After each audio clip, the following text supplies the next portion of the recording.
Use your powers for evil, Ashildr. Your evil is mine.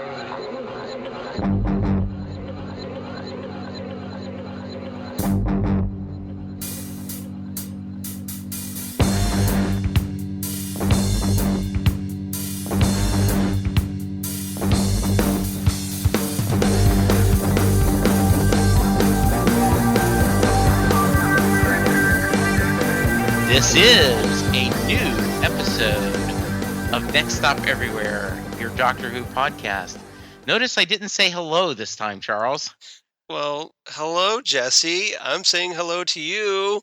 Yeah, I'm wondering if, because that's kind of my deal. Is I always say hello and welcome to, and I'm wondering if that's supposed to work. Well, we could mix it up where I host the episode. Just saying.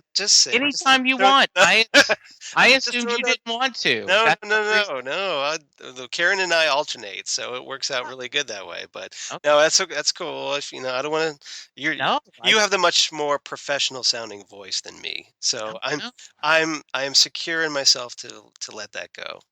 Oh, wow, that's we're pulling back the curtains. No, I think that would be great. I just never figured you wanted to. No. Because with Karen, the moment she could not host the Castle podcast, she was like, "Yes, Jesse, just please don't." So I just assumed, all right, well, we will discuss that. Yeah, that's a little mystery behind the scenes. Yeah, I think that would be great because I'm always like, okay, what are we going to talk about? Maybe when we get to we start doing like a reverse the polarity episodes. That would be nice. I think that would be really good. Yeah. I'll flip it on you, and you can make you think on the spot. Absolutely. Thank you for noticing. It is kind of easy for me because I'm just like, let's just ask Charles questions and he'll go through. And I'm like, line. Actually, thinking. You never do. So we're a couple moments into it, and yes, this is Jesse Jackson, and I have my great friend in Who-ness, Charles Skaggs, with me. Hello, Jesse. How are you? I am really good. This episode, we are discussing the 52nd anniversary of a certain TV show. Yep. Then the world's longest-running science fiction series. Absolutely. We're going to talk the return of Rigsy, a brilliant new human, a small tattoo, good cop, bad cop, and a goodbye, he says, raising his voice to show that is a question mark. Yep.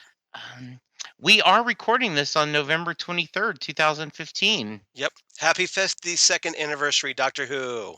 Happy 56th anniversary to you as well, Charles. I posted on my Facebook page, for those of you who follow me on Jesse Jackson or friends, I try to every November my sister started this family tradition of sheep puss, and a lot of people do, but I do this because of my sister. Every day in the month of November, she puts a reason to be thankful. And you try not to repeat yourself, but it's hard not to. Right. Because every year I could write, thank you for Aaron Sorkin, thank you for Bruce Springsteen, thank you for comic books, and so I usually do give a thank out. A thank out. That's like a hybrid between a shout out and a shout out. Yes, about Doctor Who. But when I was looking this morning, I'm like, okay, what am I going to write? I go, oh, wait a minute, it's the 23rd. How cool is this? So I did talk a little bit about my Who journey and how very, very early in our relationship in Titan Talk, take a drink, Charles is like, Jesse, you really should check out Doctor Who. And it took many, many years before I was ready to hear the call of the Who-ness. Dear listeners, I tried. I really did. I tried for years and years. I posted all kinds of things and wrote and say, Doctor Who, how great it was. Facebook post after Facebook post and whatnot. And finally, it wasn't me that broke him, but I like to think that hopefully there's some small part of me that was nagging in the tiny dark recesses of his brain.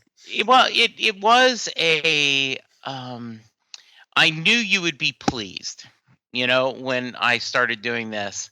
No, And no, don't watch Doctor Who. No. yeah, Yeah. and it was, and as I talked about it, I have now become freaking obsessed. And um, I did. I went up to Oklahoma City. They had a convention, the the amazing con. I believe a guy named Jimmy runs, and he's got them in 3 or 4 cities. And this was the first one in Oklahoma City. Very heavy comic book, no pop culture guests, though. Tony Harris from Starman Artist was Yep. there, and he I've had. met him. He's great. So. Yeah, he was very nice. I liked he had Starman tattoos on. Yep. And he signed all my my Trade paperbacks. yeah, Yep. the omnibus, and so that was Oh, very no! Those are the hardcovers. Yeah, the omnibus hardcovers. Yeah, yeah. I'm jealous because all I have are some trades that he signed, and I would love those omnibus hardcovers signed. Yeah, they were all there, and then I really loved his series with Brian K. Vaughan about the Great Machine, Ex Machina. Ex Machina, And, yeah. And I had taken those as individual issues and had them bound into 2 different books. Right. And he signed that and was saying, "This is cool." Yeah. He actually took some time to do that. That's awesome. Yeah. Well, speaking for myself, yes, with this being the 52nd anniversary, I cannot think of a better way to spend Doctor Who's 52nd anniversary than talking Doctor Who with you. I will tell you, it is a joy. And to be fair, you were the first person I called when Rob said, "Hey, do you want to do a Doctor Who podcast?" I appreciate that. You were the first. I was like, "There's no one else I can do this with." So out of desperation of having nobody else, no. No. I just knew that we would have a lot of fun, and I was telling somebody else that I said, it's really been a lot of fun and a nice mix because Charles is very, very aware of the classic series and has a great understanding of the whole Doctor Who scope, while me coming from the more of just the newbie, right, we both ends, and I think it makes for a fun discussion. Yeah, I'm pretty much the full tapestry. Yes, you are. And then you personify the new generation of fans.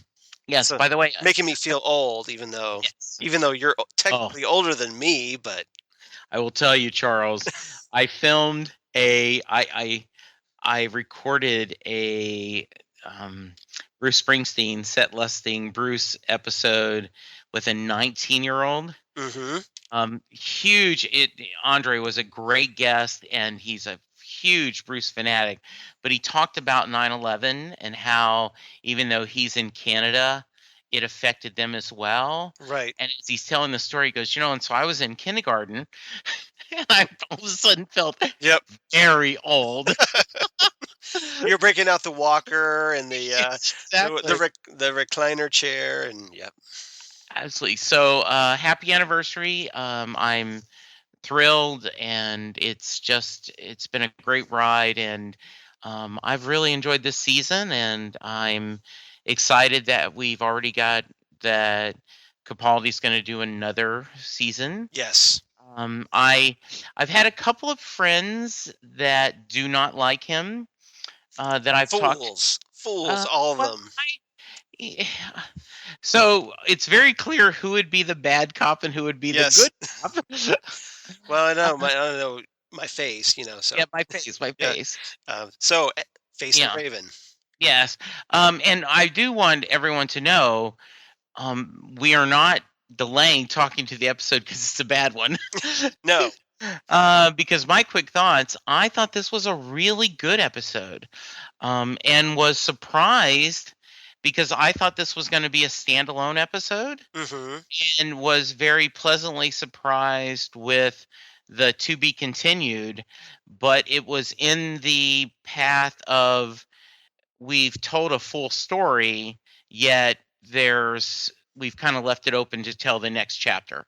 Right. So what did you think of the story? I agree with that. I think this episode reminds me a lot of Utopia, which, revealed that the Master was back at last, had regenerated into John Sim at the end, and kind of set us off on the final season finale with the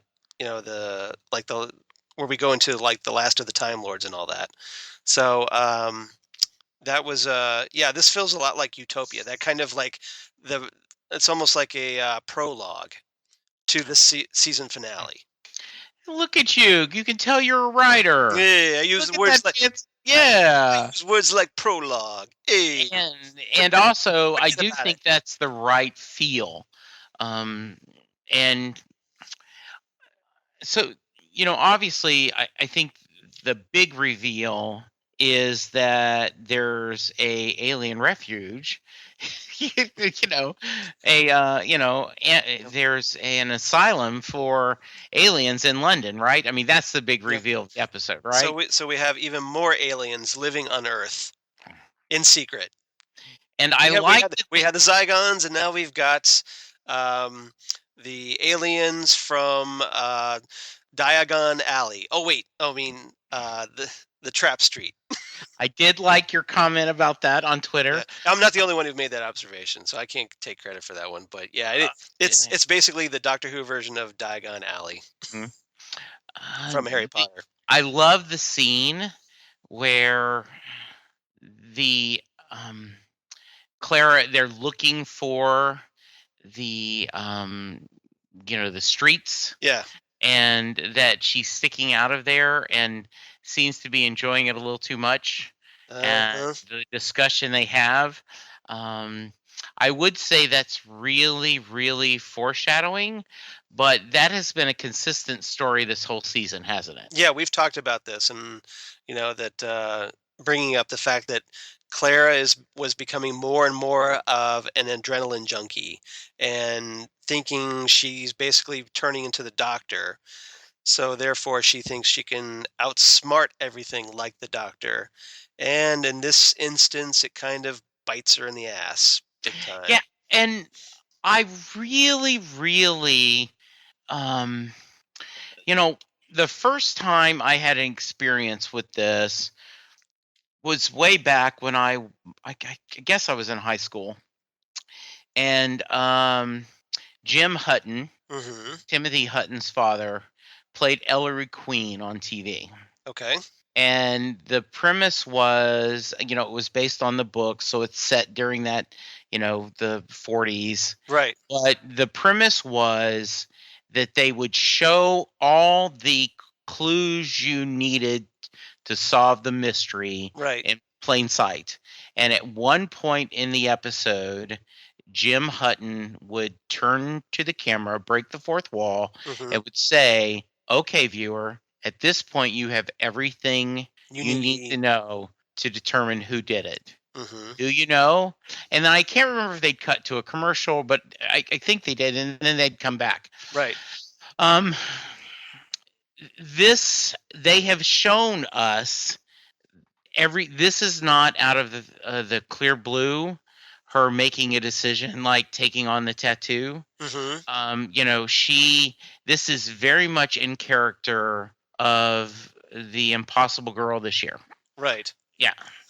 But go ahead. No, I was just going to say that she's been increasingly reckless.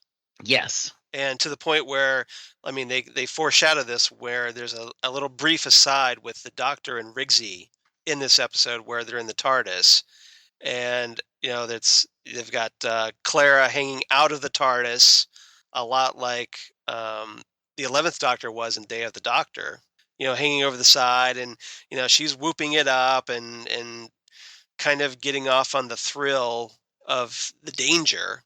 Yes. And the Doctor is like, Rigsy makes a comment, or I forget exactly what he says, but basically he points it out, and the Doctor says something like, it's become increasingly worrisome, or something to that effect. And so he's obviously aware of it, but it doesn't seem like he knows what to do about it. Mm-hmm. I had forgotten that Me was going to be in the series, in the show, in the episode. Right. Had you? No. Or did you? No. Okay. I pay attention. No. No, I knew where that was going. I Mhm. was actually because I had I mean, it was kind of like one of big news articles like, oh, Ashildr's coming back in episode 10. So Mhm. I knew it was coming. I wasn't sure how Yes. she was going to be integrated. Uh-huh. I thought the way that because they basically reveal that Ashildr. I don't like. I mean, I know she's calling herself me, but Yeah. I like the name Ashildr better than me. Yeah. I understand. Because if nothing else, there's pronoun confusion that drives me nuts. Right. So Ashildr, uh, somehow she becomes mayor of this little trap street, Mm-hmm. and we don't really get a backstory as to why or what happened. Like it seems like, oh, all of a sudden, like you haven't seen me for what it's been hundreds of years my time, Mm-hmm. but all of a sudden I'm now mayor of this street filled of aliens hiding Yeah. within London. So you think there would have been just a little bit more explanation as to how that actually happened, unless we're getting it later on. Yeah. Because we still have 2 episodes to go this season, so I don't want to just completely dismiss it. But And that may be one of those things they never go back right, and share. you may never get an answer. Yeah, because it would be good to know, Hmm. but you don't need to know. No, you don't. There is one of those things. She set up this asylum. It's filled with aliens, and she somehow has been responsible for. Jumping ahead, Yeah. I was a little unclear what she was trying to gain by her long con. Well, And if you want to talk about something else no, first, no. That's fine. That's fine. Do you have a theory on it? Because I I thought they kind of explained that she's basically working for someone. see. I got the feeling that, and I only watched it once. Mhm. I've saved it on the DVR to watch it again. She's talking about I had to give them something. I had to give them you to make sure that my people would be safe. Right. So I'm a little confused about who she'd have this agreement with Right. and how they would have enough power to keep them safe. And maybe we're supposed to be confused. I also, you and I have talked about it, and you have been very concerned that she may be not necessarily a villain, but a adversary of the Doctor, I think is the word you used. Right. It's pretty clear from this time she is. Well, Right. at least she's working with the adversaries. Yeah. I don't know if I don't think she's the big bad in this season. Right. I thought she might become that, Hmm. but the impression that I got from this episode is that she regretted, or at least gave the appearance of regretting, Yeah. the fact that she went through this whole big elaborate plot Hmm. to get to the Doctor to a point where he sticks his hand in a hole and a teleportation bracelet clamps on. Yes. It seemed like there would be, to me at least, there would be a simpler way about going about that than to go through this whole thing of like, well, we've got this Raven who's really a quantum shade, and we tattoo people, and if there's a crime committed, then the quantum shade will kill that person. Have we seen a quantum shade before? Not to my knowledge. Okay, No, I didn't think no. so, but I wasn't No, sure. this seems like a new concept. Okay. I thought it was a cool concept. Right. And I did like the Doctor. You gave my number, to her. Yeah. And the I did like the scene where they do go see him, Rigsy, and looking at the tattoo, and he goes, "Oh, that's certainly not." He becomes fascinated with the mystery. Right. Yeah. Yeah. He was basically saying, well, most tattoos are boring or whatever, and he's like, oh no, that one's not boring. Yeah, and we get the return of the index cards. Yes. The response cards. Yep. Yes. Where there is no nice way to say you're about to die. Yeah, from Under the Lake. Yes. So apparently that's going to be a nice running gag, which is Yes. good because they were pretty good. Now, will he keep doing that now that Clara is presumably gone, I don't know. or will this carry on with a new companion? Yeah, that will be interesting. I'm not sure. The I um I do think that, have we heard this version of the Doctor do one of David Tennant's favorite words, brilliant, before? Maybe really quickly. But it's It's a pretty common expression. it's a British, but it seems like it is. It's just like, oh, great. yeah. It's the British equivalent of oh, great. But it seems that Tennant used it more. Am I just misremembering? It's okay if I'm wrong. No, I think Eccleston used it too. Okay. Yes, I know Eccleston did. So, okay. So that's So he doesn't have. Yeah, he did. And the 10th Doctor doesn't quite have a monopoly on brilliant. Okay. It's a lot of British characters use it. That expression. It is not, and it certainly isn't his catchword. No. And I still think "shut up" is just absolutely wonderful. That is the go-to phrase for this Doctor. I like the scenes when they're looking for the trap streets. Unlike in the Zygon, I did not feel that was wasted time. Okay. I can't tell you why. Because, looking back, you go, but it just seemed really interesting. Maybe it was the dialogue over it. Okay. But it felt very, very interesting and a nice kind of twist. Okay. Yeah. Yeah. Any thoughts on you, or? No, not really. None on that one. No. Okay. In a way, I feel like I thought this was a really good setting for an episode, and I would like us to have possibly had another adventure there before we got this adventure.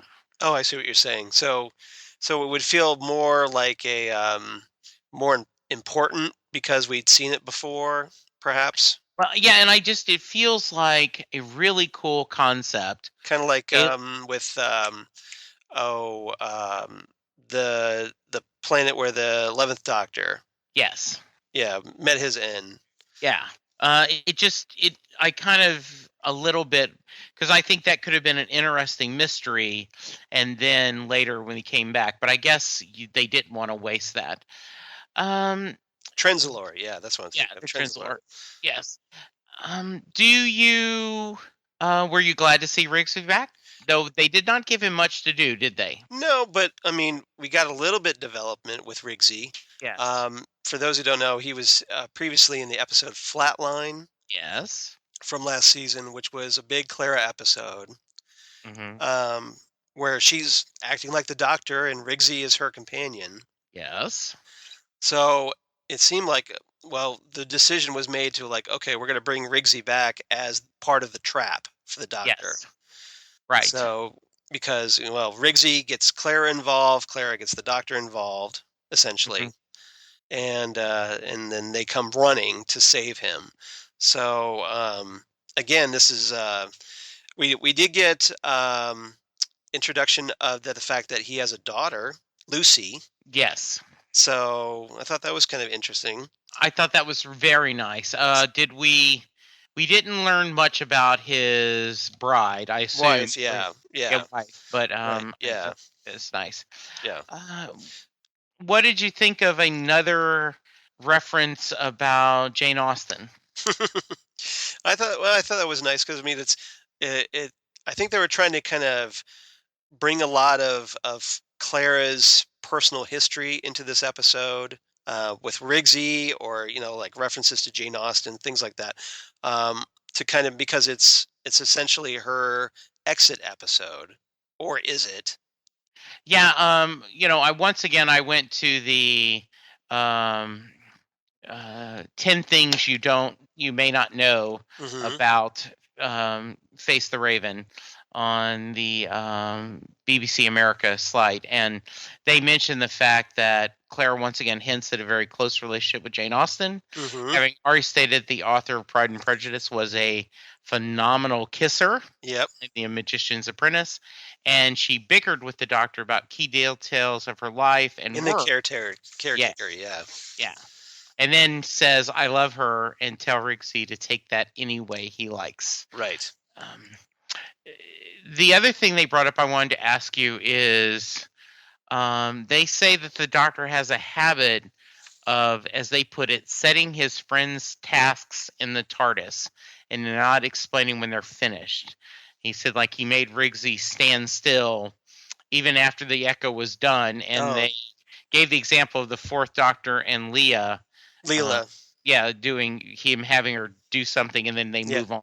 Yeah, well, it's like the 10th Doctor with Mickey in Rise of the Cybermen, that where like he had Mickey like put his arm or hand on this lever to hold it down for like a few minutes, but he doesn't go back to tell Mickey to stop, and then they end up like so going to the universe. So So what did you think of Clara's plan?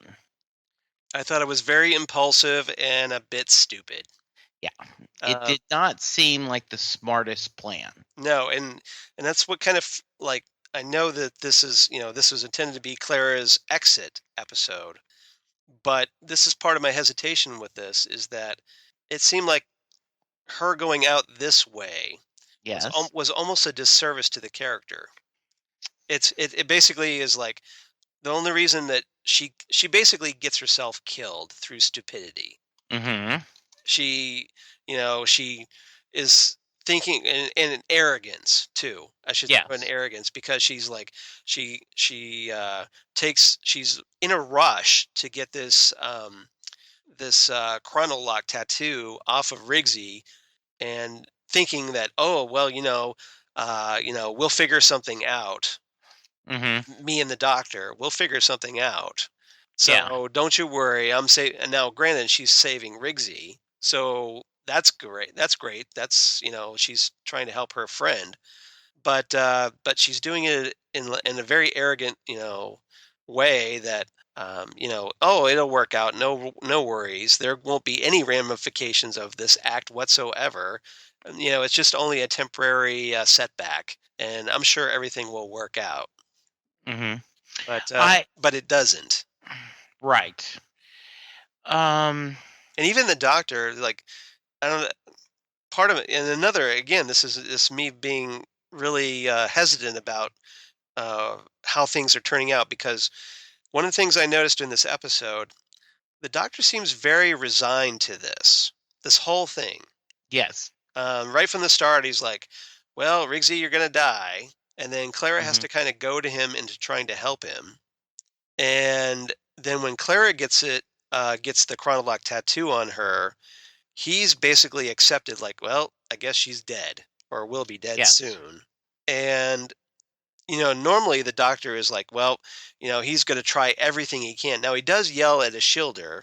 Yes. To get it off of her. Yeah, to fix this. Yeah, there's a huge big rant, which was great. Yeah. But then that doesn't happen, so he just kind of steps back and watches her go off into the street. He's like he's almost like watching to see what's going to happen. And then like he doesn't go after her as she starts to fall after the black smoke comes out. And then she collapses right there in the street. He just kind of leaves her there. Doesn't really try to rush to her side, and I see that. It's more like he's gathering data than for some possible, like for later on to solve this mystery. Yeah, and I will come back to something you said, but you're telling me it feels like a senseless death. And I'm using those words specifically because while you were talking, I went and looked up, the yesterday's Enterprise. Okay. Where Tasha Yar offers, spoilers, to go Yeah. to Enterprise C, and she says with someone at Tactical, they will have a chance to defend themselves well. It may be a matter of seconds or minutes, but there could be minutes that change history. Guinan says I died a senseless death in the other timeline. Right. I don't like the sound of that, Captain. I've always known the risks that's come with a Starfleet uniform. If I'm to die in one, I'd like my death to count for something. Right, which it does in that episode. It does. No, she's referring to the season 1 episode, Skin of Evil, Right. where, yes, it is a senseless death. Yeah, I mean, and that could be just the case here. yes. So I don't want to dismiss that outright. And because it does seem like, well, we've had Clara around a really long time, and then she gets herself killed through an arrogant and stupid decision on her part, and rash. I totally agree, Charles, and I would like that to happen. Mm-hmm. I don't think story-wise they're going to let it happen. I think they need that if you're going to lose a companion, it needs to be a grand and glorious death. Right. But as a viewer, I like the idea of her death not being glorious, not serving a greater purpose. She was reckless, she was careless, she had a subconscious death wish, and that's what got her killed. That seems a little cynical, right? Doctor Who. And that's why I'm a little surprised. Well, it has happened before. Yes. Which I will discuss later. Okay. But I have to think that maybe, well, if this, this is Clara's senseless death. Yeah. Through her poor decision making.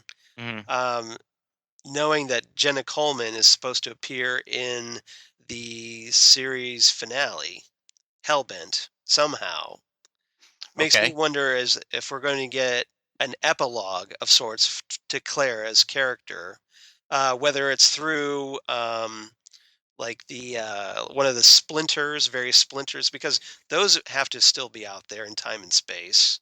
Yes. Like the Oswald from Asylum of the Daleks, or the Clara that was in The Snowmen, for example. So I'm sure there's another one out there, and maybe that's what we'll see in Hellbent at the end. I did want to share one other thing that from that 10 Things article. They said in a moment of beautiful kind of syncness, kind of mirror, that Clara we first meet, called Oswald, dies in what the Daleks call an asylum because it houses Daleks who have become mentally unstable. Right. And the final Clara we meet dies in a place that provides asylum, a safe place for refugees. And I thought that was, if that is the case, that is kind of a nice alpha and omega beginning. Full circle. Absolutely, yes. Yeah. Okay. I agree with you. First off, I don't think you kill one of your major leads with 2 episodes left. This isn't Game of Thrones, right? Right. That's what they do. Well, maybe they're trying something different. Yeah. Doctor Who used to kill off, or companions midway through a season, or partially through the season.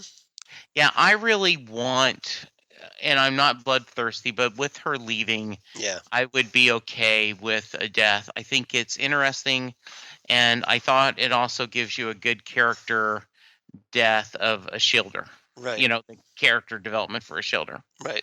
Good. What else do you want to share about the episode? Let's see.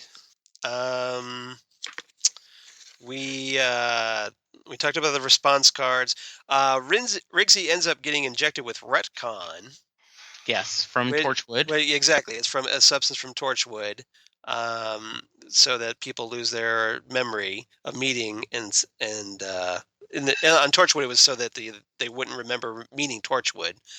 But I have to wonder if that's any way connected to that comment the doctor made to Ashildr in The Woman Who Lived about meeting Captain Jack Harkness.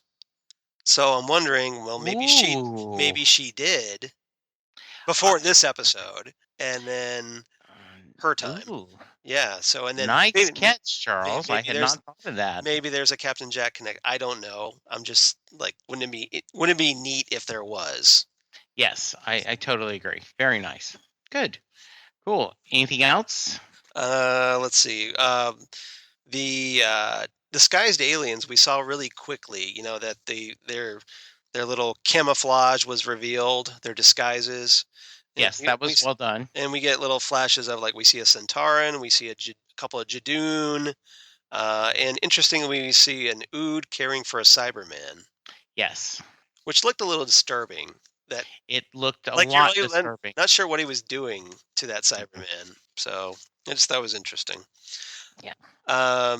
Clara gave a shout out to Danny Pink. Yes. Saying that if he could face death, which he did in Death in Heaven, then so could she. Yeah, I thought that was really nice and good stuff. Right.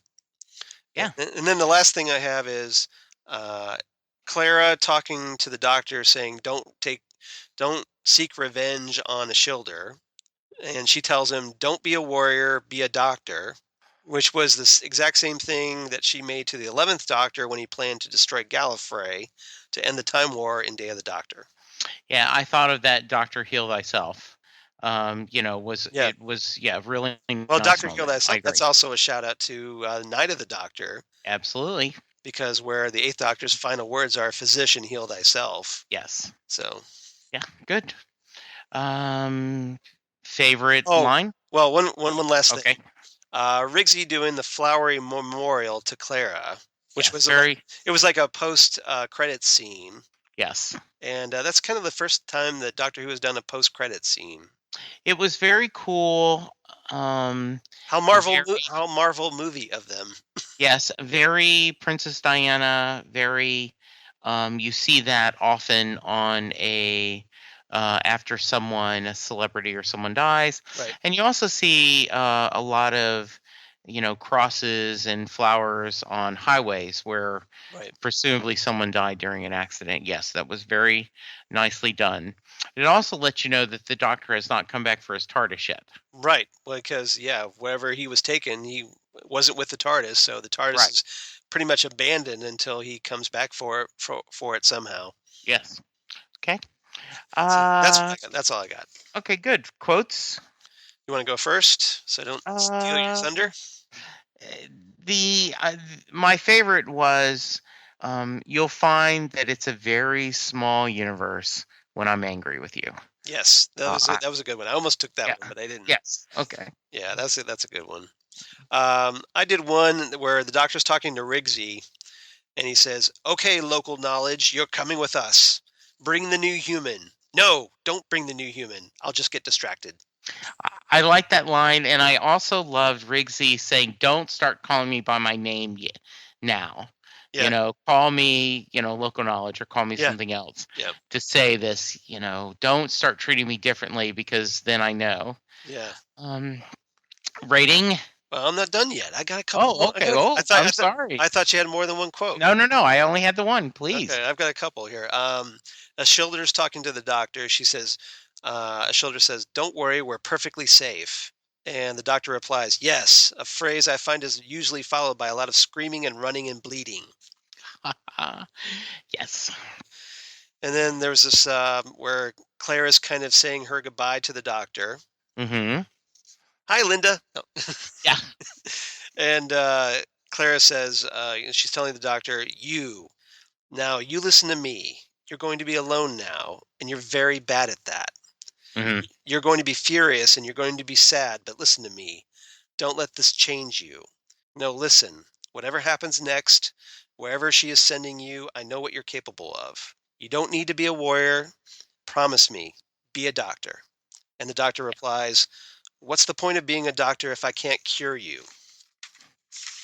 Yeah, that was really nice.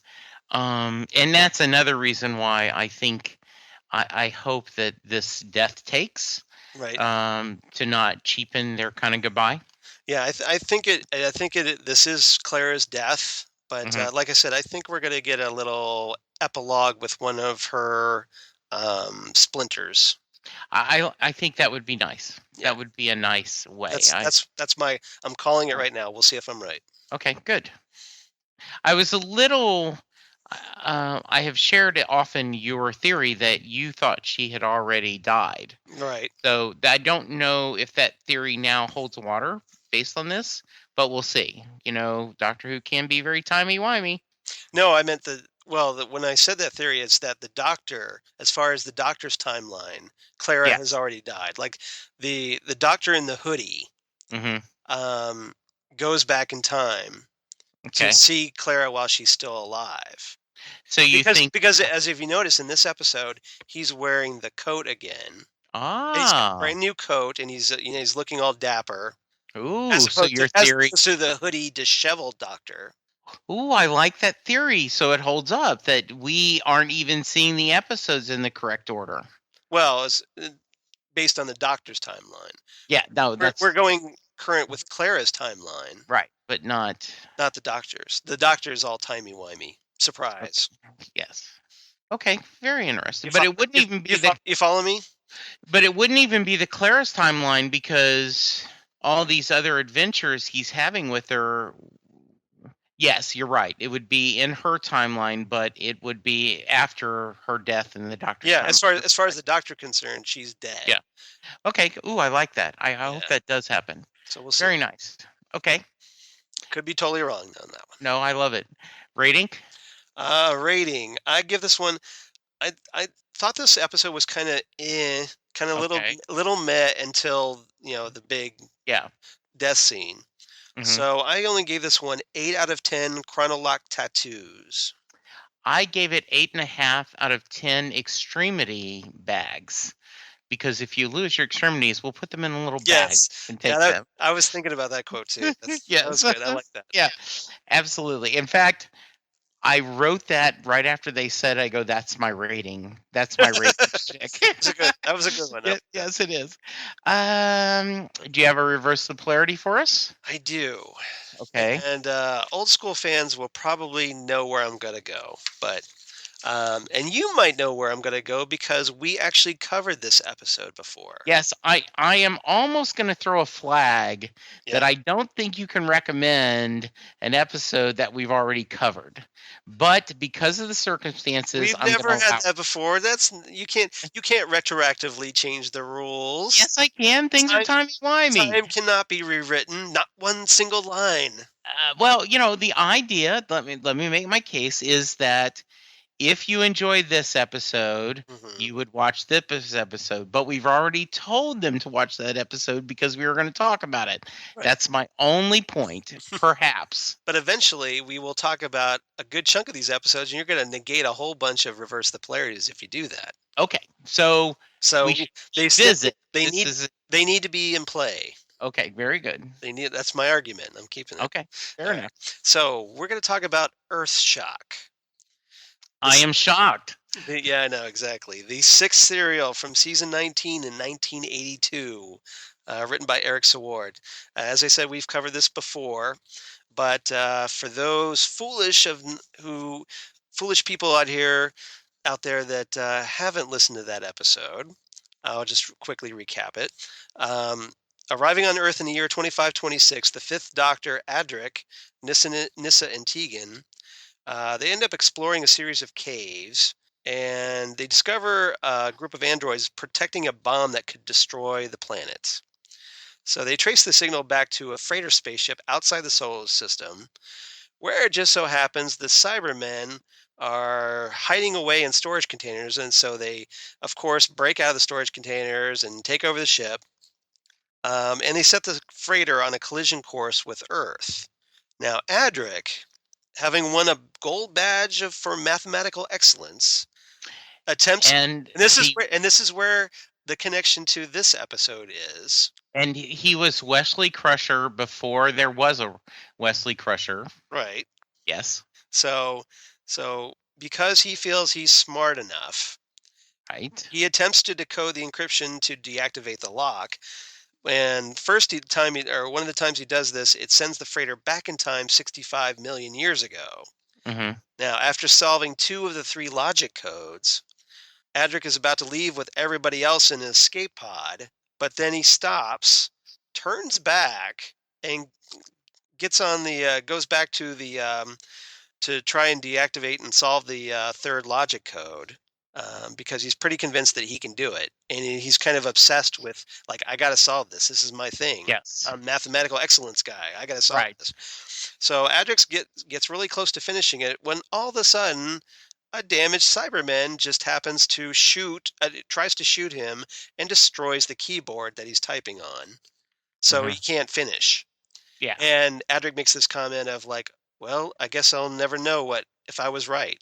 Yeah. So he's stuck on board the freighter because the doctor's unable to rescue him because there was a shootout in the TARDIS with a Cyberman, Right. which kind of wrecked the controls temporarily.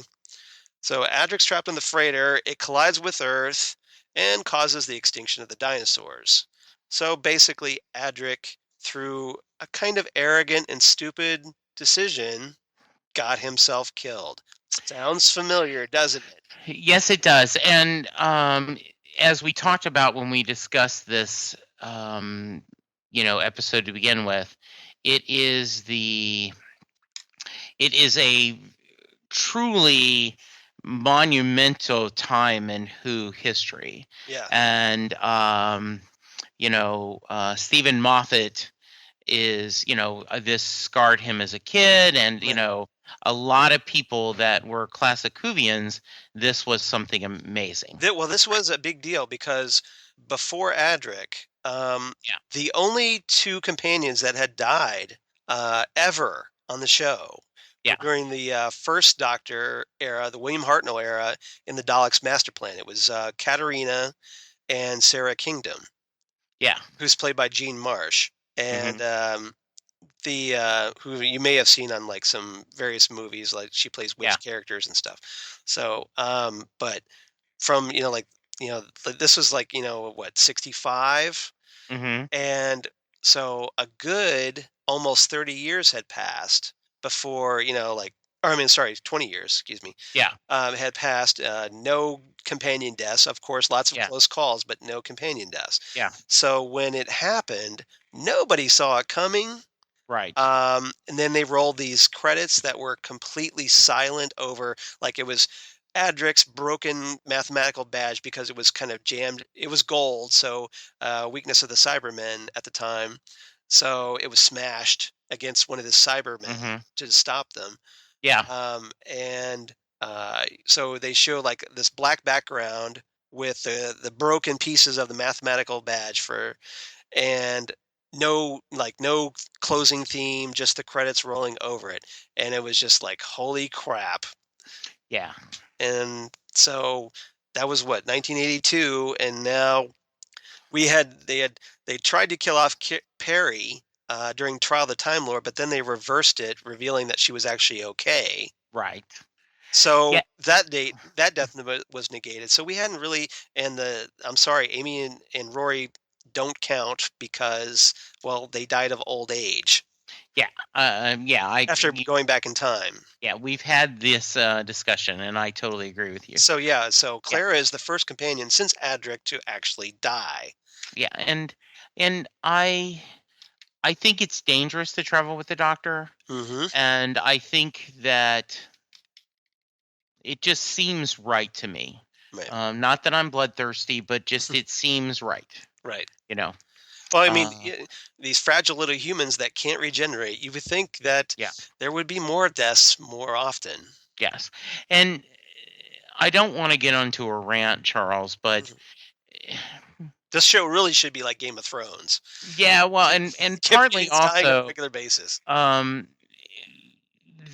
This loses the impact because we know she's leaving the show. Yes. Yeah, I mean, I think if they had kept it secret. Yes. And then it might have been a shocker, right? That and that's just not going to happen anymore in this 24-hour news cycle. It isn't. It would be practically impossible to keep that secret because Yeah. someone on the show is going to tweet it and it's going to get out. Or, Yeah. like they'll go on a message board somewhere really in the dark, obscure corners of the internet, and they'll talk about it because they can't keep it to themselves. So, yeah. Yeah, okay. And that's the kind of thing that drives Stephen Moffat nuts. Yes, it does. Which is why he quit Twitter. Yes, absolutely. And bashes it every chance he gets. Well, there we go. Yeah. Well, so we got 2 episodes left. Yep. We'll see what happens. Yeah, the Doctor is solo. Yes. Next episode in Heaven Sent. We know that is a bad thing. Yeah. We've established it's a bad thing, especially if you're the bad guy. Yes. So I'm looking forward to seeing what happens on that. Yeah, we might get a little return of the Time Lord Victorious next week. There we go. Where can people find you, Charles? You can find me here. Next Up Everywhere. No. You can find me at Charles Skaggs on Twitter, at Charles Skaggs on Instagram. I'm on Facebook, of course. Google Plus for all you crazy kids on the Google Plus. Shout out to Karen. And exactly. And my blog of geeky things, Damn Good Coffee and Hot, where I talk about lots of things like Next Stop Everywhere and Doctor Who, and throw out a couple theories here and there as well. Absolutely.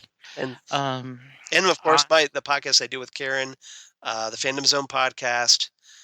So if you like comics on TV, because God forbid, Doctor Who fans also like comic books shows on TV. Absolutely. Check us out there too. And good stuff. Next Stop Everywhere does have a Facebook page, and I just posted a couple of photos from the Oklahoma convention, including me as Cassandra, which was kind of fun. Ashildr as Cassandra? Oh, just yeah. See, moisturize me. Moisturize me. I love that photo. I think that got a lot of retweet or a lot of play on Twitter because that was it. Yeah, and likes on Facebook too.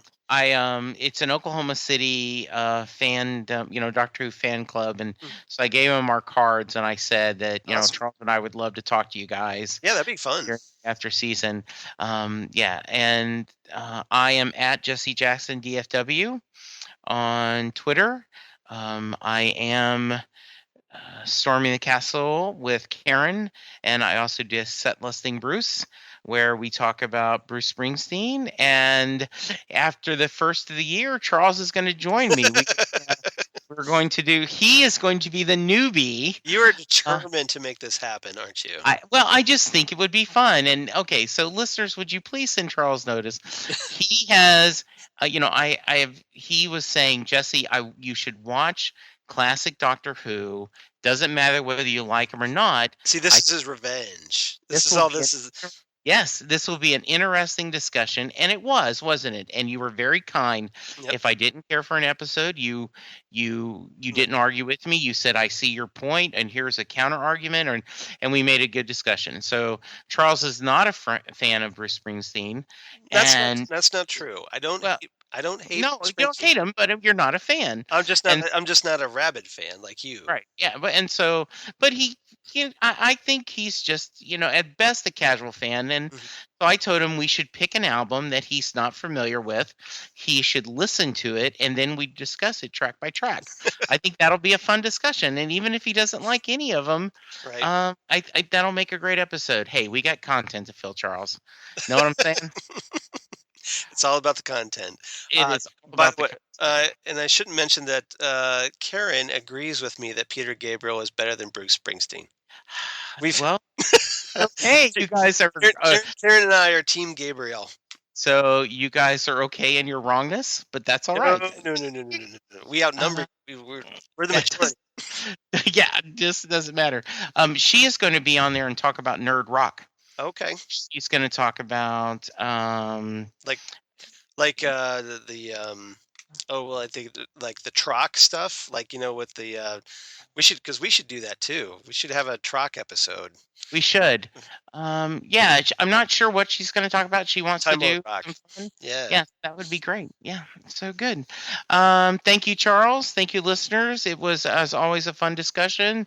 A little sad we only got 2 episodes left, but then the Christmas special. Yeah, we only have a couple weeks gap Yeah. between episode 12 and the Christmas special. Yes. I've been trying to come up with this possible way to fill those 2 episodes. All right. So Keep posted. you That know, sounds good. Yeah, so I'll just throw that out there. I'm teasing right. you. And hey, listeners, let us know what you want us to do. Exactly. Yeah. If you have any requests of episodes you'd like us to cover in Yes. the off season, drop us a line on Facebook and Twitter. Absolutely. And I'm going to say keep hope alive. And my quote today is, "You were my life. You know what the most difficult thing was? Coping with what happens next, or with what doesn't happen next. You took me to the furthest reaches of the galaxy.